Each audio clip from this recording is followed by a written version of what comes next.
नमस्कार, मी अनुराधा तांबोळकर. अनुराधा चॅनलमध्ये तुमचं खूप खूप स्वागत आहे. आज माझी मैत्रीण ज्योत्स्ना गांधी आज आपल्याबरोबर पुन्हा आली. मागच्या वेळेला तुम्हाला आठवत असेल, उन्हाळ्याच्या टिप्स देण्याकरता पण ती आली होती आणि त्या टिप्सचा आपल्याला सगळ्यांना खूप उपयोग झाला. आज ती आपल्याला एक छान रेसिपी दाखवणार आहे. ज्योत्स्ना, तुमचं आमच्या अनुराधा चॅनलमध्ये खूप खूप स्वागत आहे. ज्योत्स्ना आज आपल्याला जिलबी करून दाखवणार आहे बरं का. जिलबी तसं म्हटलं तर तिच्या दृष्टीने सोपं आहे, पण मला काही ती अवघडच वाटतं नेहमी. पूर्वी म्हणजे मी तुम्हाला 35 वर्षापूर्वीची गोष्ट सांगते की ज्या वेळेला मी ज्योत्स्नाकडे जायची की नाही, त्यावेळेला ज्योत्स्ना, अगं बस ग अनुराधा, तुला मी पटकन जिलबी करून देते. आणि ती इतकी सटसट जिलबी करायची आणि समोर गरमागरम जिलबी मला द्यायची. कारण त्यावेळेला जिलबी फक्त ज्या निष्णात आचारी वगैरे करतात एवढंच मला माहिती होतं. हिच्या आजची जिलबी इतकी अप्रतिम लागायची. कधीच माझ्या मनात होतं की हिला एकदा आपल्याला जिलबी कशी करतात हे आपल्या व्ह्यूअर्सना दाखवायचं. आणि त्याच्याकरता मी आज तिला बोलवलं आहे. ती कशी करायची, काय काय त्यात जिन्नस लागतात ते बघण्याकरता आपण स्वयंपाकघरात जाऊया. ज्योत्स्ना, तू आम्हाला दाखवतेस? चल जाऊयात स्वयंपाकघरात. चालतं.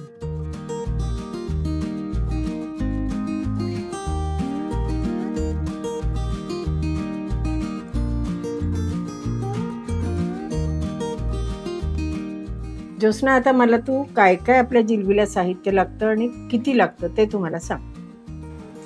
1 वाटी मैदा घेतलाय, हां अर्धी वाटी रवा, हां 1 टीस्पून बेसन पीठ, हां आणि थोडंसं दही आणि कोमट पाणी. त्यात आपल्याला सगळं कालवून ठेवायचं आणि ह्याचा पाक करायचा साखरेचा. मग ती साखर किती घ्यायची ग? 1 वाटी घेते. 1 वाटी साखर म्हणजे 1 वाटी मैदा, अर्धी वाटी बारीक रवा, बेसन किती? 1 चमचा. 1 चमचा बेसन घ्यायचं, नेहमीचा चहाचा चमचा, टीस्पून. नंतर थोडंसं दही आणि 1 वाटी साखर आपल्याला पाकायला लागेल. ही जी वाटी आपण घेतलेली आहे या वाटीच्याच प्रमाणात सगळं साहित्य घ्यायचं, म्हणजे आपली जिलबी बिघडणार नाही. बरं, आता आपण पुढची कृती करूयात. आता पुढची कृती काय करायची ते मला सांग. बॅटर करून ठेवू आधी. अच्छा, म्हणजे आपण आता हे एकत्र करून छान भिजवायचं आणि मग भिजवल्यावर लागलीच जिलबी करायची नाही होणार. हे भिजवून आदल्या दिवशी ठेवायचं रात्री आणि तुम्ही सकाळी करू शकता. अच्छा, म्हणजे एक 7-8 तास तरी भिजलं पाहिजे. आता उन्हाळा दिवस आहे त्यामुळे जरा कमी लवकर. चालेल, आता हे भिजवून घेऊयात आपण. आता आपण हे जिलबीसाठी जे घेतलेले आहे साहित्य ते सगळं एकत्र करून कोमट पाण्यात भिजवून ठेवू. म्हणजे आधी मैदा घेतला, मैदा, थोडंसं बेसन पीठ 1 चमचा, रवा अर्धी वाटी घेतलेला आहे. बस सगळं मोजूनच ठेवलेस नाही का? मोजून ठेवलेलं आहे. बरोबर. आणि थोडंसं दही. आता याच्यात आपण अगदी काडी मोड म्हणजे अगदी कोमट पाणी घेतलंय बरं का. फार उकळतं नाही, गरम नाही, अगदी कोमट पाणी घेतलंय. साधारण किती घालायचं पाणी अंदाजे? 1-1.5 वाटी फेटून घेऊन ठेवून द्यायचं ते. बरं.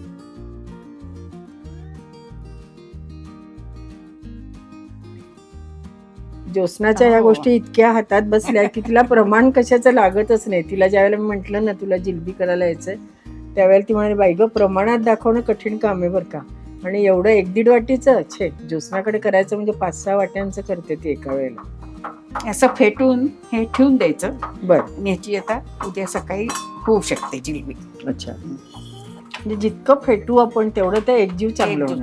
साधारण 2-4 मिनिटं फेटायचं. हो, आणि आपण आता हे ठेवणारच आहे त्यामुळे काही नाही. परत उद्या सकाळी पण फेटून घ्यायचं, पाहायचं घट्ट आहे पातळ आहे. आपल्या त्या बाटलीतनं पडेल असं पाहिजे. बघू बरं कसं झालंय ते. हे साधारण इथपर्यंत आपल्याला घट्ट पाहिजे. फुगेल, रवा टाकलेला आहे. बरोबर, तो फुगणार अजून. बरोबर, म्हणजे थोडं घट्ट होणार. सगळं मात्र छान एकजीव झालं पाहिजे बरं का. एखाद्याला काय होतं, मैद्याची म्हणा, रव्याची म्हणा गाठ राहते, मग ती आपण अशी छान चमचा उलटा करायचा आणि असं चांगलं दाबून ते फेटून घ्यायचं, म्हणजे मग ते आपली गाठ वगैरे सगळी त्यातली मोडली जाते. आणि आता ह्याला एक 6-7 तास आपण झाकण ठेवून देऊ दे. आता आपल्या सोयीकरता ज्योत्स्नानी म्हणजे घरनंच हे भिजवून आणलेलं आहे, त्यामुळे बघा त्याच मापाने भिजवलेलं आहे. तर ह्याची कसा छान चिकटपणा आलाय ना, नाही का? आणि असं एकजीव झाले. ते किती तास भिजलंय? 6-7 तास जास्त. अच्छा, मी संध्याकाळी रात्री भिजवलं आणि सकाळी केलं, म्हणजे साधारण एक 7-8 तास. 7-8 तास आणि हे खराब होणार नाही. आता हे समजा आपलं संपलं, पण आपल्याला आता अजून करायचे, लोकांनी मागितले तर ह्याच्यातच आपण मैदा, रवा, बेसन पीठ घालून हे वाढवू शकतो. अच्छा अच्छा, बरं. एकदा जमलं हे की मग ते बॅटर अजून वापरू शकतो. आणि हे तयार केलेलं बॅटर फ्रीज मध्ये ठेवता येतं? हो. आणि ते किती दिवस ठेवायचं? मग त्याचं जिलब्या केलं 8-15 दिवस चालतं. बाटल्या भरून ठेवून द्यायच्या, आले कोणी तर पटकन करायचं. अच्छा, म्हणजे आता माझ्या लक्षात आलं की तू हे तयार तुझं असायचं, मी आले की मला पटकन तू करून द्यायचीस. हो ना, अगदी बरोबर आहे. आणि हे असं आपलं तयार झालेलं आहे. आता आपण जिलब्या कशा करायच्या ते बघूया. आता आपण आता हे किती, आपण 1 वाटी साखर घेतली, त्याच्यात हे बरोबर अर्धी वाटी आपण पाणी घालणार. आपण आता जिलबीचा पाक करून घेतोय बरं का. पाक करायला काय 4-5 मिनिटं. हे पीठ तयार असेल तर कुणी पाहुणे आले तर पटकन जिलबी करता येते. ज्योत्स्ना, आता आपल्याला 1 तारी 2 तारी पाक, 1 तारी करायचं. 1-2 उकळ्या आल्या की बस. बरं, कारण फार घट्ट झाला तर मग तो जिलबी शिरणार नाही. आणि आता हा जरी राहिला आणि घट्ट झाला आपल्याला, घट्ट की आपण थोडं पाणी टाकू शकतो त्याच्यात. ह्याच्यामध्ये आपण पिवळा रंग घालू शकतो. पिवळा रंग म्हणजे ज्यांना आवडत असेल त्यांनी घालावा खायचा रंग, नाहीतर मग केशर, वेलदोड्याची पूड असं घातलं तरी चालू शकतं.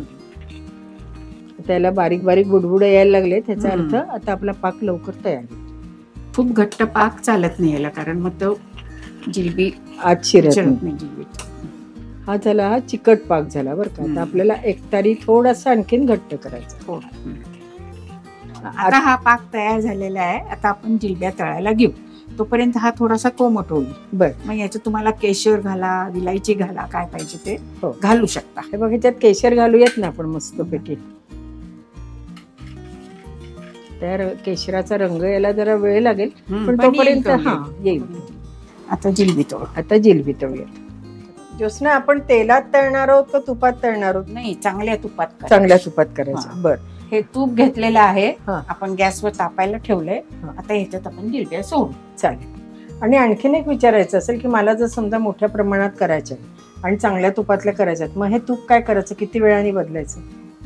नाही, ह्याच्यात ऍड करायचं तूप आपले अजून. असं घेतलं तरी चालतं, म्हणजे वास नाही येणार सारखं गरम गरम? नाही. अच्छा, एकदम खरपूस अशी ब्राऊन कलरची झाली की मग पाकात टाकायची. अच्छा, म्हणजे असं थोडासा रंग बदलला की जिलबी काढायची नाही, ब्राऊन कलरची व्हायला. मला ज्योत्स्ना सांग, असं की जिलबी उत्तम झाली आहे कसं समजायचं? त्याची खरी हे काय? कुरकुरीत हे पाकात टाकल्यावर आपण हात लावून पाहायचा. नरम नसली तर ती एकदम छान झाली समजायची. आपल्याला लक्षात येतं की नरम झाली आहे. बर, आपण ह्याच्यात कुठलेही रंग न वापरता ह्या जिलब्या करतोय. तुम्हाला जर वाटलं तर तुम्ही खाऊचे रंग, म्हणजे खायचे पिवळा वगैरे वापरू शकता. जिलबीचाच रंग मिळतो तो वापरू शकता. पण आम्ही हल्ली सध्या नाही वापरत, आणि पूर्वी सुद्धा रंगबिंग नव्हते वापरत बरं का. केशराचं पाणी नाही का, केशर, केशराचाच रंग वापरला जायचा.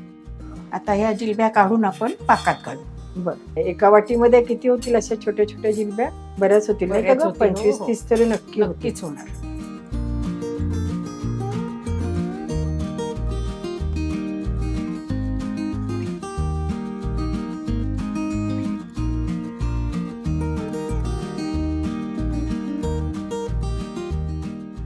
ज्योत्स्ना, तू खरंच सुंदर जिलबी दाखवली. म्हणजे मी तुला सांगते की पूर्वी 30-35 वर्षापासून मी जशी जिलबी खातीये ना तुझ्या हातची, तशीच चव आता सुद्धा जिलबीला आली. म्हणजे बघ, काय तुझ्या सुगरणपणाचं कौतुक करावं तेवढं कमीच आहे.